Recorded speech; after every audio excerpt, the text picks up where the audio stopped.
and delighted to have a member of the Improving Gender Balance and Equalities team with us tonight. I'm going to hand over to Mary Brodie. Mary, it's over to you to take us through your input on gender balance and self-efficacy. So I think you're sharing your slides, is that right, Mary? That's right, yeah, thank you. Okay, over to you, Mary.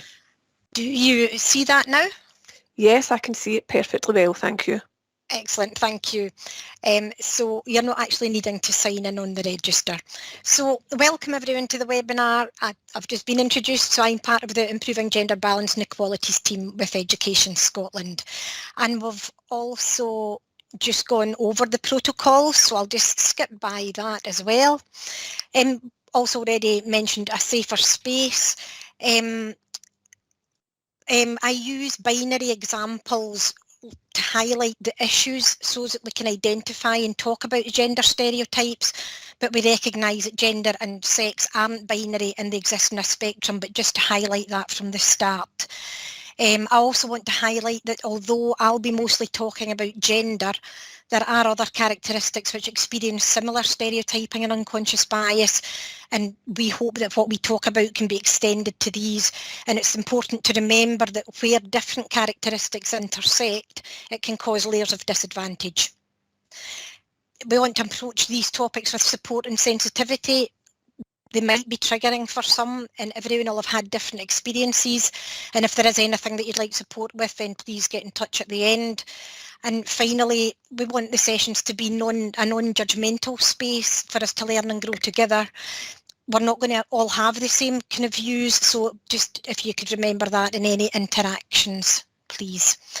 So just a wee outline of today's session. We're going to be looking at what are gender stereotypes and unconscious bias, why is it important to tackle these, and how can we mitigate for these within mathematics.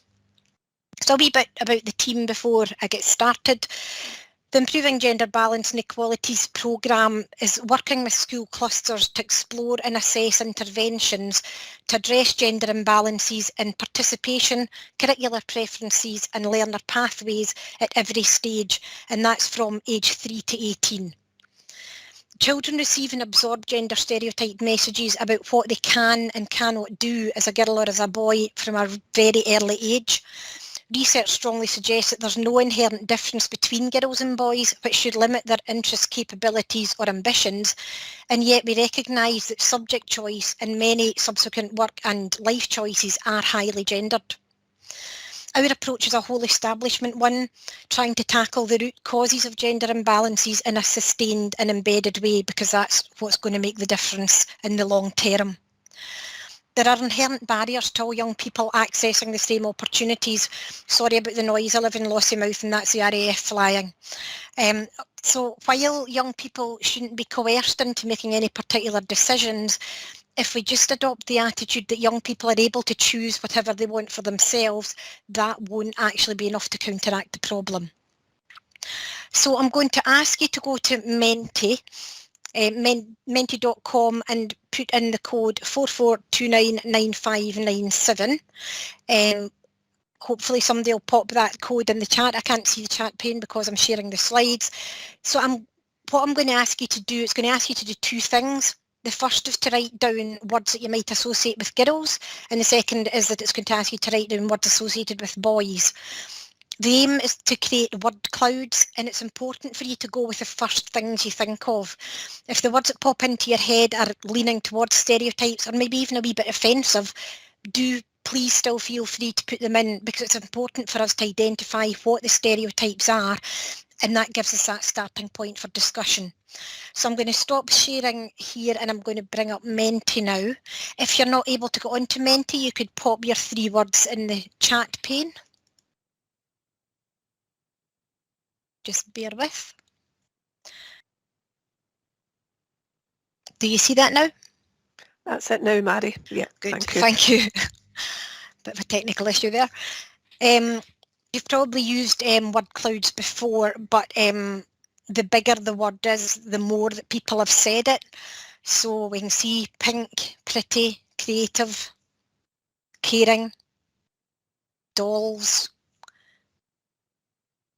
Barbie, conscientious, good handwriting, that's interesting, weaker sex, bossy, hairdresser.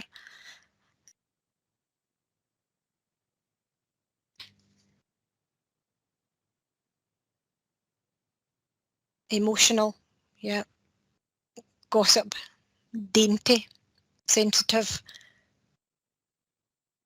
Thank you for doing that.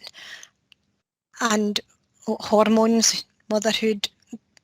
Yeah, there's some of the words we'd expect to see in there. That's a very good representation. Thank you for that. So I'll just bring up the next one now, which is the words associated with boys.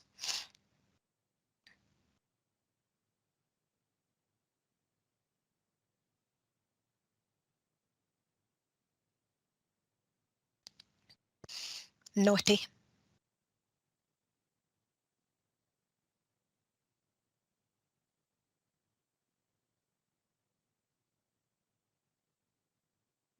Overconfident, that's interesting. Boisterous, blue, rough. I think I saw angry there, it keeps jumping about. Brash, arrogant, showing off.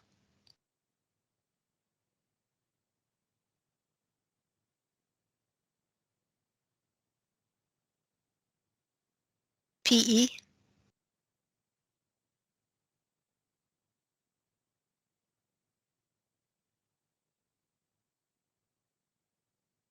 Yeah, again, we're seeing quite a lot of the words we'd expect there. So thank you very much for that. I'll stop sharing that and we'll go back to the presentation.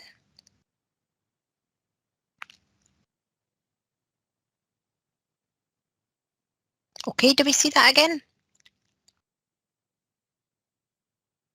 Yes. Thank you. So I think you'll find probably quite a lot of the words that you came up with there just now are also within these word clouds. These word clouds came from what trainee science teachers said about pupils, but we do this activity a lot of the time within any training that we do, and similar words come up time and time again. Generally, the word cloud for the boys has words that focus on physicality, strength, activeness, boldness, also probably quite a lot of negative words. The word cloud for the girls is words that focus on nice behaviours, passive behaviours, appearance, nurturing behaviours. And it's important for us to know what the stereotypes are so that we can become aware of them and we can begin towards dismantling them. Ideally, we want to be living in a society where every young person has the potential to hold a characteristic, and for that not to have connotations about gender, because that can be limiting for everyone. To understand what the research says around gender, this quote is from John Hattie, an influential researcher in education. Looking at the first sentence here, Hattie's saying, while there are some biological differences between boys and girls, there are few differences cognitively or psychologically between them. And in the second sentence, Hattie's saying that in terms of interest, ability, attainment, behaviour and many other things, there's a bigger difference among groups of children of the same gender than between genders, and these differences shouldn't impact on their future choices and opportunities. And just to be clear about what I'm talking about when I'm talking about gender, I think this is quite a useful visual. So when I'm talking about gender, I'm referring to the top two aspects of the gender unicorn, that's identity and expression. And as I said at the start, for the purposes of this training, I'm very much referring to girls and boys, but I recognise that gender exists on a spectrum, with girls and women in a box at one end, boys and men in a box at the opposite end of that spectrum. Stereotypes help to reinforce those limiting boxes, making it hard for girls to express typically masculine behaviours and even harder for boys to express typically feminine behaviours. And it also makes it difficult for those who identify as non-binary to feel they fit anywhere. So by deconstructing those limiting boxes, we free up everyone to be who they are and choose what they want to do without limitation or fear of reprisal. And this links to the UNCRC Article 8, every child has the right to an identity. I meant to say at the start, you will get a PDF, where there'll be available a PDF of the slides and also a document with all the links that are going to be put in the chat function. So we're going to put a link to the Scottish Government guidelines for supporting transgender young people in schools in the chat just now. And just to give you a further definition for clarification, a gender stereotype is a widely held belief or generalisation about the behaviours, characteristics and roles performed by women and men. So they're attributes assigned by gender. So I've spoken a wee bit about stereotypes, and the fact that we all know the stereotypes doesn't mean we subscribe to them, but we know what they are, they're out there and they're prevalent in our culture. The consensus of research seems to be that we shouldn't expect differences in interests, attitudes or ability between girls and boys. There are biological differences, but nothing cognitively that should impact the choices children and young people make. And as I said earlier, there's no scientific reason to treat boys and girls differently, yet society does. And that's because some people believe the gender stereotypes, or at least partially believe them enough for it to have an impact. So I've spoken about gender stereotypes and why we need to be actively combating them. And I'm now going to go on and talk a wee bit about unconscious bias, how unconscious bias can affect gender stereotypes and vice versa, because it's important for people to recognise their unconscious bias and how that can impact on their interactions with young people. So I'm going to tell you a story. Close your eyes if it helps you to imagine and picture the scene. Afterwards, I'm going to ask you to do a wee quiz about the story, so try and remember as much detail as you can. A builder leaning out of the van shouts, "Nice legs," to a nurse passing by. The same nurse arrives at work and casually mentions this to a senior doctor. The doctor said, "I'd never say that." The doctor has two grown-up children who are 28 and 30. They get on very well. One is a sergeant in the army, the other's training to be a beauty therapist. The doctor divorced last year and is currently dating someone else. Open your eyes. So I want you to have a wee think about your answers to these questions, and in a wee minute we'll go through them, so I'll just give you a minute to read them. So hopefully, as you were thinking about these, lots of you were thinking, "Don't know," because we actually don't know the answer to any of these. Of course, the fact that we're here means we're a primed audience, but what's interesting, when completing this, 100% everyone will have had images pop into their heads when hearing the story, but then when you stop to think about it and answer the quiz, what you were doing was mitigating for your unconscious bias, and this technique can then start to be applied to everything you do. For me, the builder was a white male in a white van, the nurse was female, the senior doctor was male, as was the sergeant in the army, and the beauty therapist was female. Everyone was white, heterosexual and able-bodied, and I'm making a lot of unconscious assumptions there. And I'm sure that in each of your heads there was a very clear picture that played out in your mind. Our unconscious bias fills in the gaps of what we don't know so that the information can make sense. Quite often the picture will resemble the stereotypes, as our unconscious bias is likely to use experiences, things seen in the media and assumptions to help build that picture. And there's nothing innately wrong with unconscious bias. It helps us every day. It helps sports players make quick decisions, for example. But the danger comes when we let our unconscious bias make the sole decisions about people and situations. We need to ensure that we're aware of our unconscious bias so that we can use logic as well when we're making decisions. Our unconscious mind processes a lot more information than our conscious mind. It does it very quickly. And it uses a wealth of information, and that's both verbal and non-verbal, built up of images and experiences that we've seen throughout our lives. Unconscious bias refers to a bias that we're unaware of. It happens outside our control, and assumptions about people tend to be based on simple characterisation of them, such as their age, race or gender.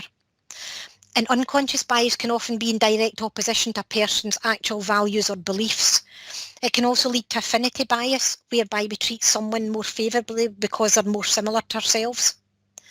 And unfortunately, despite being helpful on some occasions, our unconscious bias is very often wrong, and if unchecked it can lead to prejudice.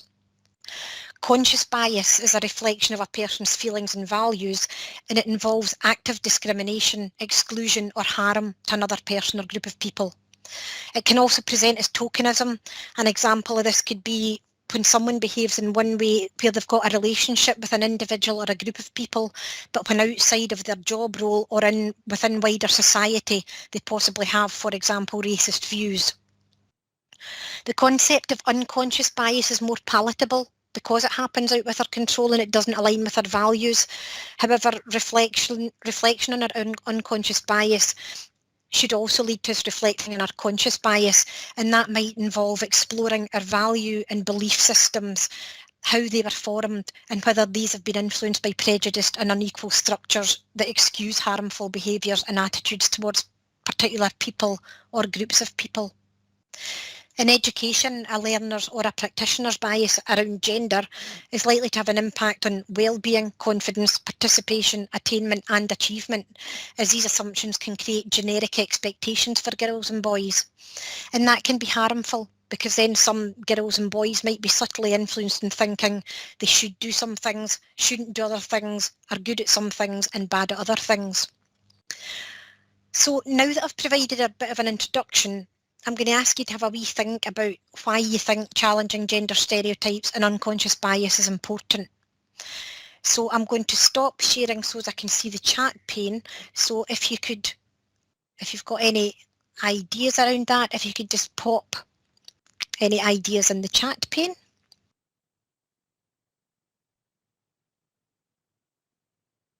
To ensure equal opportunities and equal treatment, absolutely. To allow all children to reach their potential in any subject, yep. Promote inclusion and help all learners achieve potential, that's great. Ensure that we are supporting all learners. Yeah, it leads to occupational segregation later in life. It's limiting.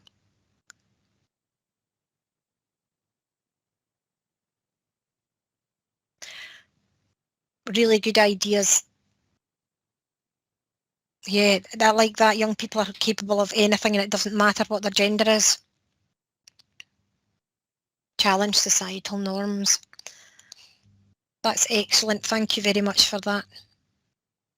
And I think a lot of what I'm going to go on and say, you've probably covered quite a lot of that. That's great, thank you.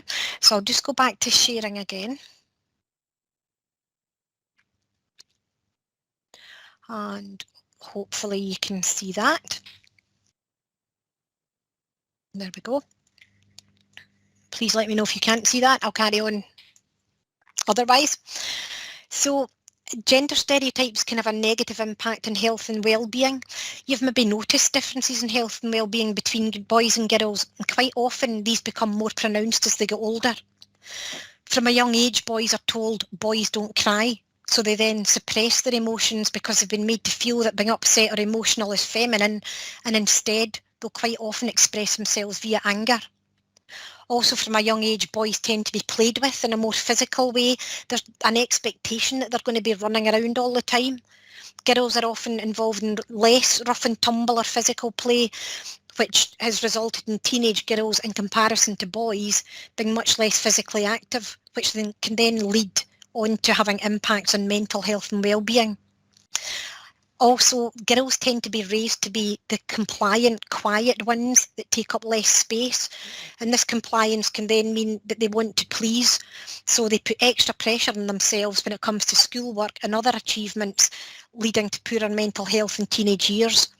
And again, this links to the UNCRC, Article 13. So considering how suppressing how they feel impacts on boys' emotional literacy. Also, due to stereotypes, children of certain genders feel they're expected to express themselves in certain ways and they feel inhibited in other ways. Gender stereotyping in relation to health and well-being also ties in with Article 19, protection from violence, abuse and neglect. Domestic abuse is a gendered issue, and 1 in 5 children in the UK will have experienced domestic abuse by the time they reach 18, and the number's likely to be higher now because of the increase in incidents during lockdown. In Scottish domestic abuse legislation, children in a household where domestic abuse is occurring are classed as victims, not witnesses, because they are directly harmed by the abuse. Something that's interesting in relation to attainment is that in schools where gender constructions are less accentuated, boys tend to attain better. Research shows girls tend to be read to more and spoken to in more complex sentences, which might be one thing that contributes towards boys' lower attainment and literacy. However, boys generally attain lower than girls for a number of indicators, yet there's evidence to show their abilities are often overestimated by the adults in their lives. Over time, this causes boys to blame external factors when things go wrong. And also linked to this is how teachers' expectations of boys' attainment and behaviour can influence actual attainment. For example, maybe marking lower because behaviour hasn't been great. Attainment is well linked to UNCRC Article 29. Can we say we're definitely developing every child's personality, talents and abilities to the full when there are gender gaps in attainment and gaps in attainment for those with other protected characteristics? Are we really developing every learner's full potential when stereotypes hold both boys and girls back and cause learners to be denied opportunities or self-select out of either activities or opportunities because they've been made to feel this isn't for them due to their gender? This graph shows attainment of CFE levels and numeracy by sex, and you can see that girls have outperformed boys at every level. But the interesting thing here is that although females are consistently outperforming males, they generally report and demonstrate lower confidence than males in numeracy and mathematics. It's important to remember that this is national data. I looked at a recent dissertation on the mathematical gender gap in Scottish primary schools, and within the author's primary school setting it was found boys were outperforming girls, and this started as early as primary 3 and got wider as the learners got older, so it's important to consider this in the context of your own setting. Considering gender differences in relation to participation, have you noticed differences in who joins which club? Who chooses what activity when given free choice? I'm going to play a short clip from the No More Boys and Girls BBC documentary where we see children guided towards different toys based on the assumption of their gender. So I'll just stop sharing here and okay, hopefully you'll be able to hear this.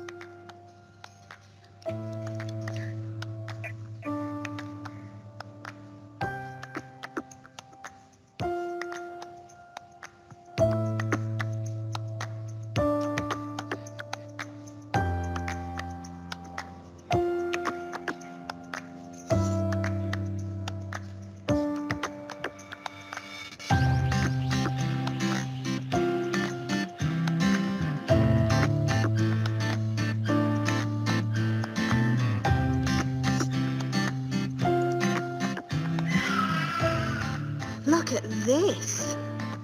Look at this. You like a dolly? Should we go for the dolly? There's a good girl.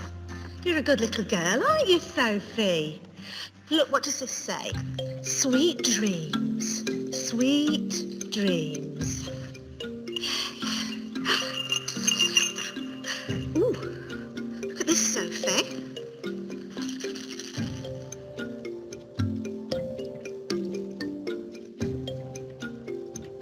Meow, meow. Ooh. Ooh. I think she liked that pink dolly the best. If I were to tell you actually that Sophie is Edward, Does that change anything? I maybe thought, oh, this is a little girl, so I have to give her little girl things. Hello. Hello. Hello. Hello. Come on. What's this one? Oh, what's that one do? Is that a robot? What about this? Oh, you like that one? What does this one do? Oliver. Oliver. You've gone for, you could say, boy toys for this boy. Possibly in my subconscious, but for me, I was just going for what was around me, but then perhaps my subconscious was automatically playing a trick on me that I was... If I tell you that he is actually a girl. Really? Yes. Oh, wow. That's really interesting. I suppose it's because of the stereotype. And then that changed your behaviour towards the child. It did. And your behaviour was quite it directive. Did. 1, 2, 3. Beep, Beep, beep, beep, beep, beep. Do you want to see my robot? She's picked up the robot, the car, the puzzle game. I think she's been much more physical in handling the child than the other adults have been with girls.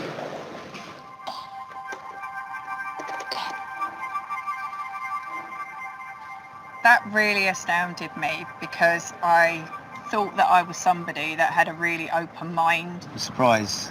So I automatically went for the pink fluffy toy because I said it was a girl, so I was sort of stereotyping.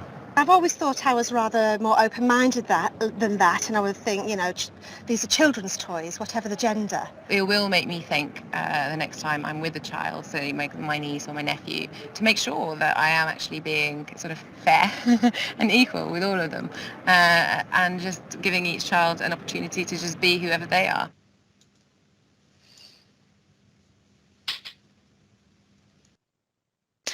So I think that's really powerful. So I'll just go back to the presentation there. So, I mean, you saw there by limiting the types of toys that we're encouraging girls and boys to play with, it means different skills get developed. For example, boys are more likely to develop spatial awareness, girls develop caring and nurturing skills, and this then influences what they enjoy, what they feel they're good at, and therefore the choices they make, eventually leading to more boys going into highly paid careers, for example, in the STEM industry, and more women and girls opting for courses or jobs in, for example, the care-related areas, and these tend to be the lower paid and undervalued jobs. Again, linking to the UNCRC, Article 31, if learners can't participate fully in a variety of activities, then they're not developing their skill set to the full potential. And I've already mentioned Article 29 in terms of attainment. It can also be impacted if, for example, young people's choices are narrowed due to gender stereotypes.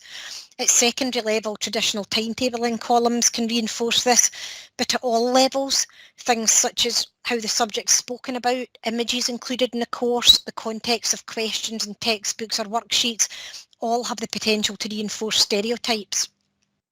And finally, Article 15, barriers relating to gender or other equalities issues might prevent children from joining clubs or meeting up. So, for example, boys view artistic activities as a girls' thing, and then they don't develop skills in that type of area.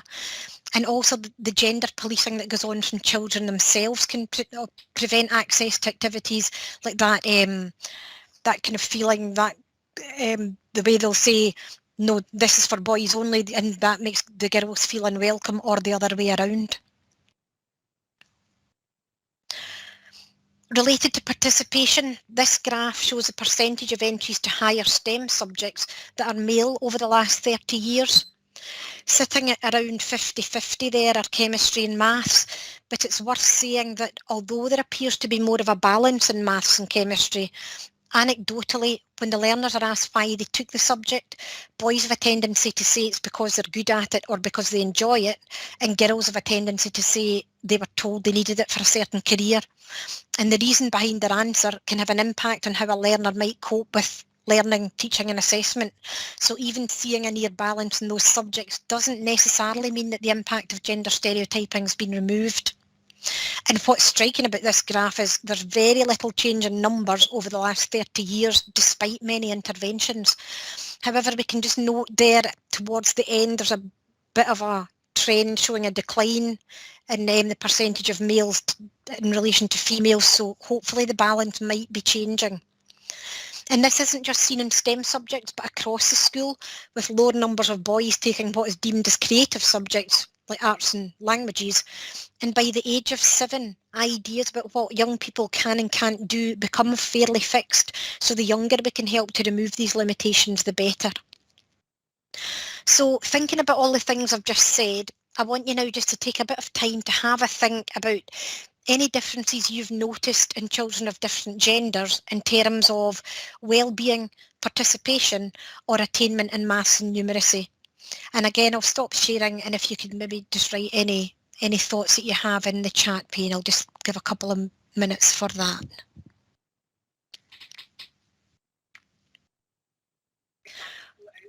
It's quite hard at the end of the day to pull it out. There's a few more now.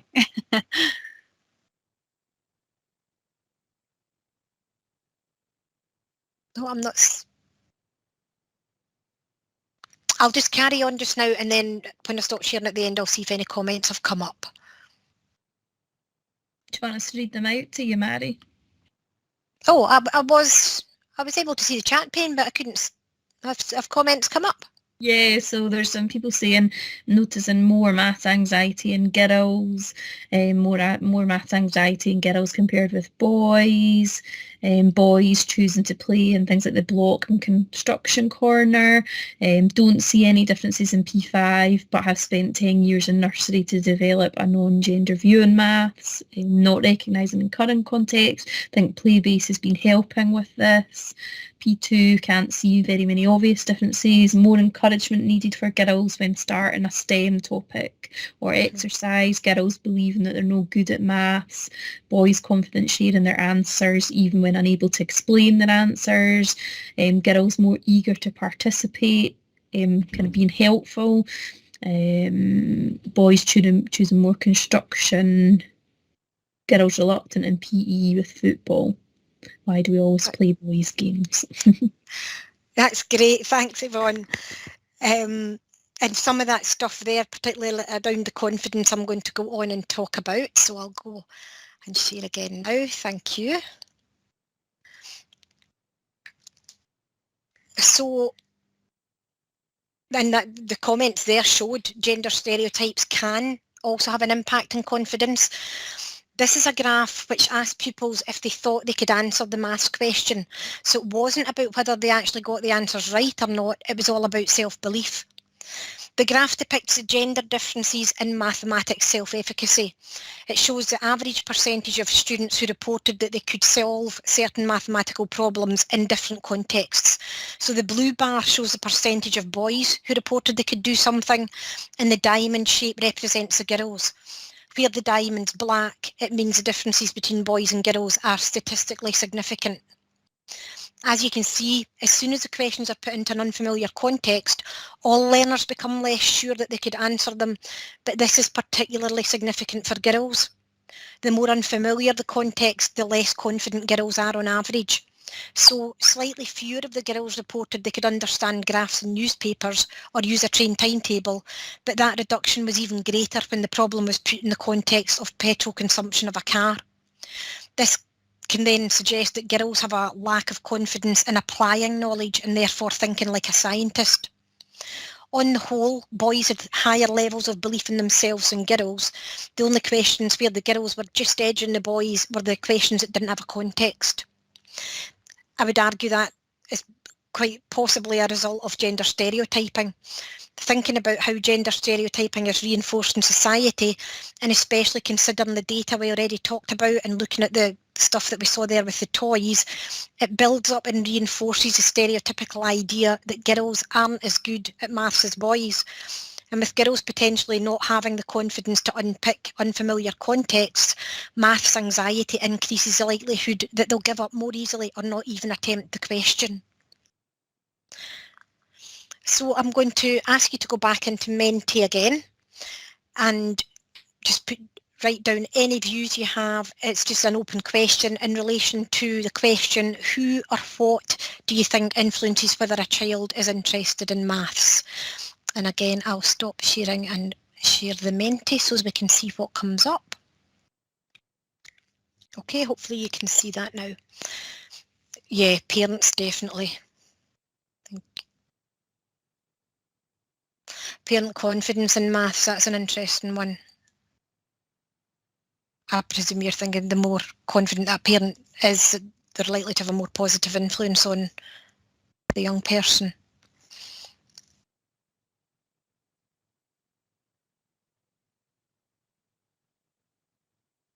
And that's really interesting as well, that language. I can't do maths, go ask your dad.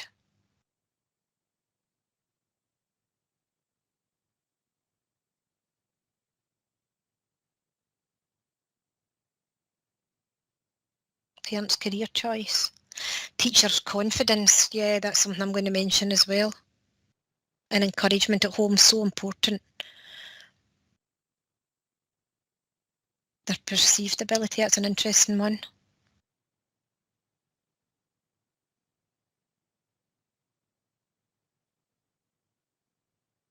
That's great, thank you very much again.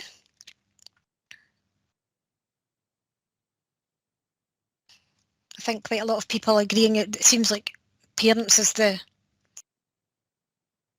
kind of top influencer.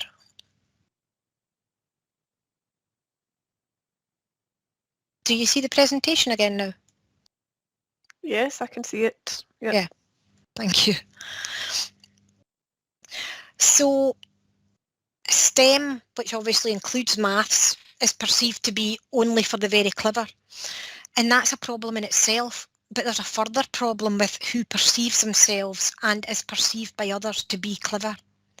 The Aspire 2 report confirms that identifications with cleverness are not simply derived from academic attainment, but they're profoundly racialised, classed and gendered. Cleverness is aligned with middle-class white masculinity. So in other words, girls, working class and minority ethnic students found it hard to be recognised as clever, and hence as, for example, scientists, and that's regardless of their attainment. That was particularly amplified in the case of physics. For young people who don't feel they fit clever, whether they're attaining well or not, their conception of science or maths doesn't fit with their self-identity, and so they're unlikely to elect to continue with these subjects. And it's important to emphasise that this isn't because of an innate ability or real cleverness, but because of the perception of cleverness. And we know from PISA research that evidence strongly suggests that gender gaps in academic performance aren't determined by innate differences in ability.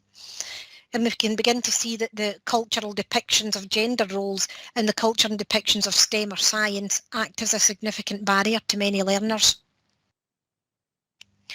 So a combination of our unconscious bias and gender stereotyping might mean certain choices feel off limits to children, and this arises from a complex interaction of self-identity, confidence and skills developed. When the interactions we have constantly reaffirm gender stereotypes, this shapes learners' thoughts around what is expected and accepted from them.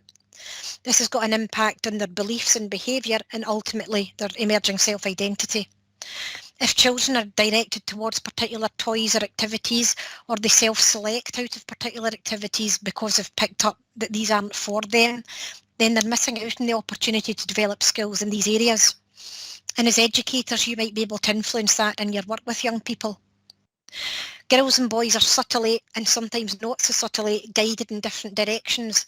So if there's been very little put in place to challenge gender stereotyping, it won't be surprising to see a difference in girls' and boys' confidences, a difference in the skills they might develop, and ultimately what choices they end up making. And the aim isn't necessarily, for example, to get more girls into engineering, but it's more about girls recognising they've got the potential to develop these skills and that they're welcome in these spaces, and they can do this if that's what they want to do and not to be limited by societal gender expectations.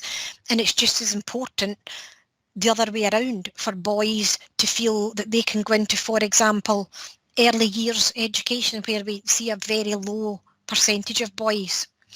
This again links with Article 29 and Article 15. I've got a short film which explains this really simply, but what I'll do is I'll leave it to the end in case I end up running out of time, and we can see Jacqueline at the end if you want me to play that or not. I'll just carry on just now. Great, so some things to be aware of. Interactions. Research tells us that teachers interact more with male pupils in the class, and that's particularly during maths, and that might have a negative impact on the girls. Could it be that school readiness of the girls actually has a negative effect on their attainment as they're overlooked for explanations and discussions? Could it be that the increased interactions with the boys at this stage are seeing them placed in a more challenging group than their female counterparts? A decision at this early stage that could have long-lasting effects as the girls miss out the opportunity to engage in that more complex maths at this stage. We've got a template for monitoring interactions which we'll pop in the chat for you. We also need to be aware of the language. Somebody mentioned this earlier on.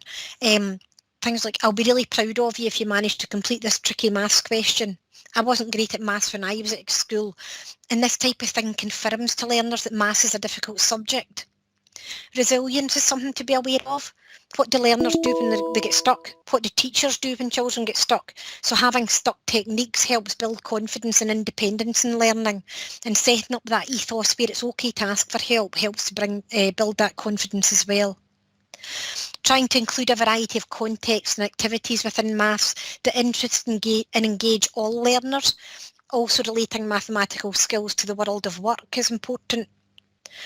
And also considering the environment and resources, do these promote diversity? And it's also important to be aware of anxiety. There are more female early years and primary teachers, and some of them lack confidence in maths. Research has found if a girl sees a female teacher who lacks in confidence, it will negatively impact on them and their attitudes and attainment. And they propose the same doesn't happen to boys, as they don't see the same amount of male teachers in the important early stages of education. Also, stereotype threat. This is a theory that if negative stereotypes are present regarding a specific group, members are likely to become anxious about their performance.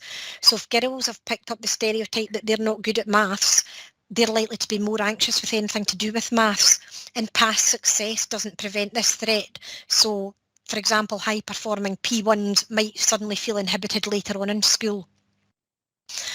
Also, groupings and settings.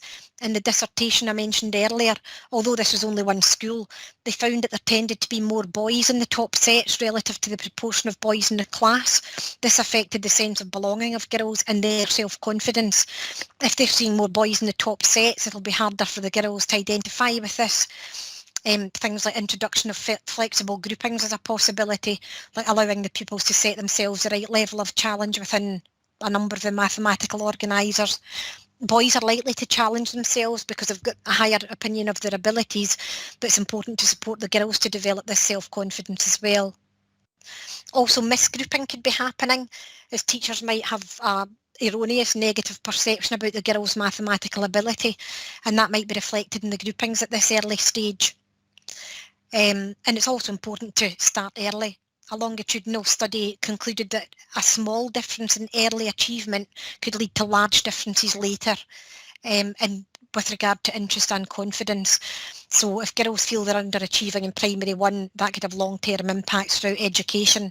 People that carried out that study recommended that initial teacher education should cover issues relating to gender and maths. So solutions, what can you do? Expectations. Research has shown that when there's less focus on getting the right answers and there's a supportive environment where any answers are encouraged and wrong ones are used as learning opportunities, students show less maths anxiety.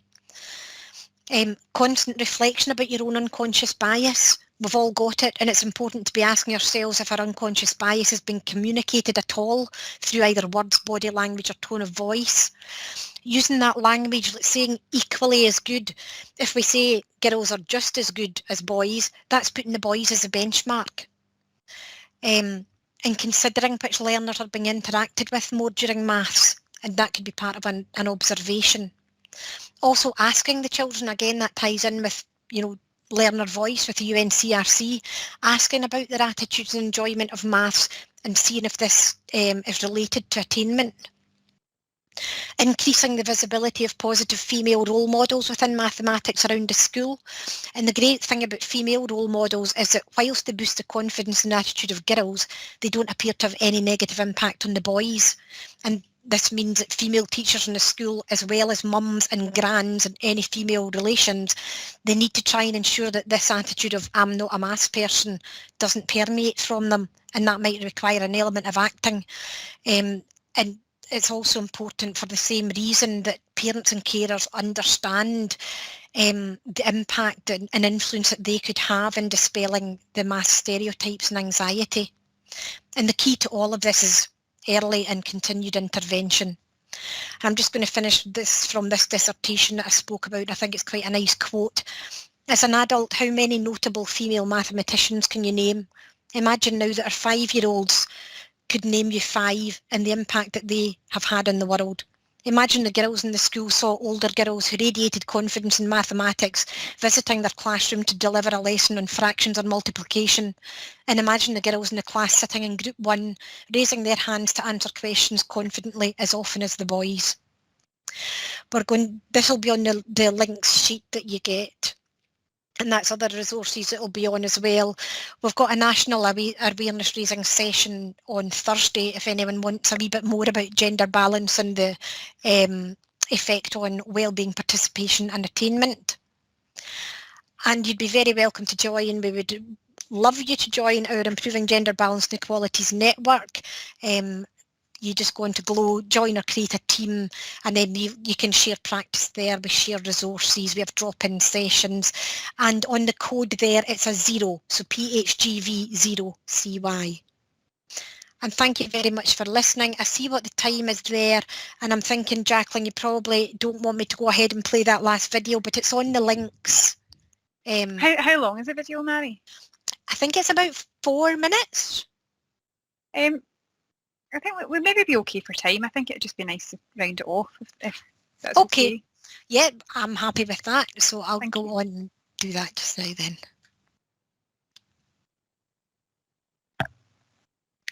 Once the video is finished, I'll just call everybody back. I've got a couple of things to say, and then we'll have a break for 10 minutes before we move on to the multiplication and division. So just so you know what's happening. So you will get a screen break just very soon. Okay. Oh, I'm just thinking, I've not shared sound there, have I?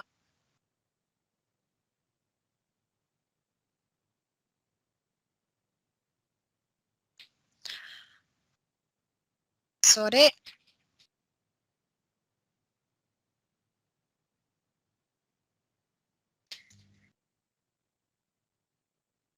Right, share with sound this time. Very sorry. Here we go. Hopefully you can hear that now. What happens when we're children matters for a lifetime, and we need to do whatever we can to give children the best start. Children absorb the world around them. They learn by seeing and copying. Over half of 4-year-olds who watch TV say that boys are better than girls.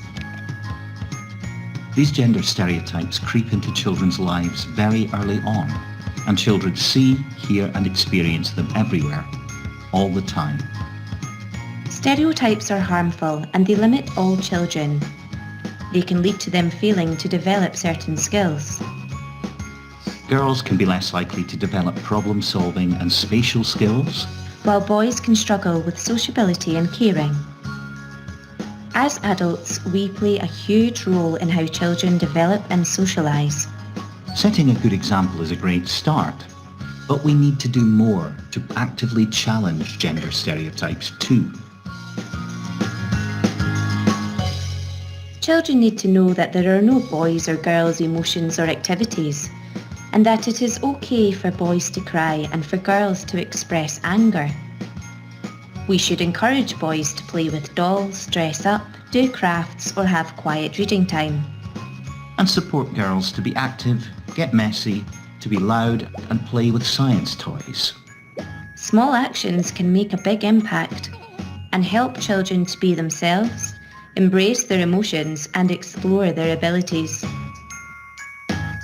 If we all do a little bit extra to challenge gender stereotypes, we can help all Scotland's children develop their full potential. After all, gender equality is about allowing children to make the most of their early years. And who wouldn't want that? Every day, you can help children to get the best start in life. It's simple. Just check out our You Can Be campaign on www.zerotolerance.org.uk for tips and ideas.